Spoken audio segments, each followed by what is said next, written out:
कई लोग नहीं होते जो नित्य जप करते हैं या व्रत करते हैं और झूठ नहीं बोलते, धर्मयुक्त जीवन जीते हैं, तो उनकी वाणी सत्य हो जाती है।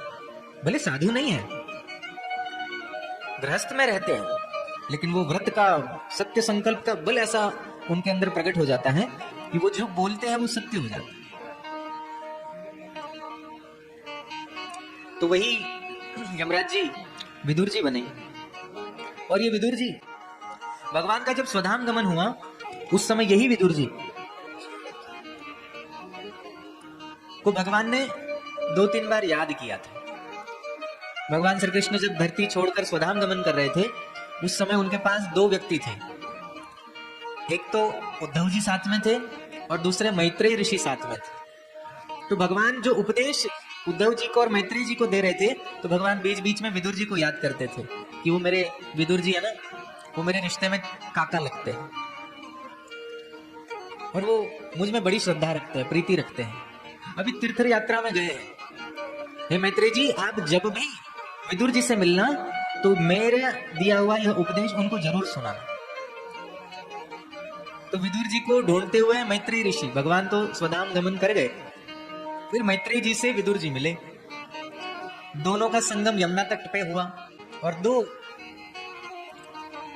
भक्तों का मिलन, भगवत भक्तों का मिलन जैसे ही हुआ, मैत्रेय जी ने विदुर जी को पहचाना, विदुर जी ने मैत्रेय जी को पहचाना। और आहा,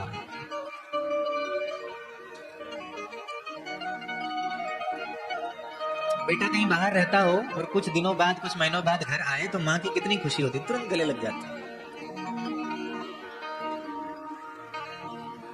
ये बाह्य लोग मिलते हैं जिनके शारीरिक कोई किसी प्रकार के नाते रिश्ते होते हैं,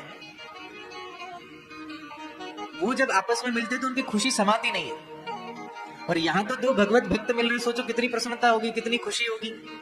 दोनों एक दूसरे को चित्रवत देखते रहे और इन दोनों के मिलन के कारण अब जो इन दोनों का संवाद होने वाला था, भागवत जी कहती है इन दोनों के संवाद को सुनने के लिए जो कल कल छल छल करती हुई यमुना जी थी, उनकी धाराएं शांत हो गई। वायु बड़ी तेज गति से बह रहा था, वो भी शांत हो गया।